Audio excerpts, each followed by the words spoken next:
Obunachilar, mana obunachimizga Comfort A7 brendini qo'yib berdik. Qaranglar, nimaga ko'rsatyapman? Kecha noxush voqeani ko'rsatdim. Bitta video registrator borligi uchun o'zini aybsizlik urib, mashinani urib, o'zini aybsizligini isbotlab berdi. Mana qaranglar, zapis qilib turibdi. Qaranglar, buni mana oldi tarafi 4K ga oladi.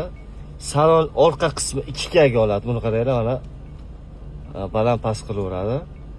Xo'sh, mana bunaqa qilib qo'ysa, salon qismini yonboshdan kim kelsa ham buni qaranglar, ikkita bokovoy bemalol ko'rsatib turibdi. Kim kelishidan qat'iy nazar, u tarafda ham bu tarafda ham juda ham tiniq ko'rsatadi. Buni qaranglar. Unga qo'shib Sochi Pro'dan Wi-Fi listdan qilib berdik. Bu 1.500.000 so'm skidka narxi. Erta sentyabrda multiradarlar chiqsa bunaqa narx bo'lmaydi.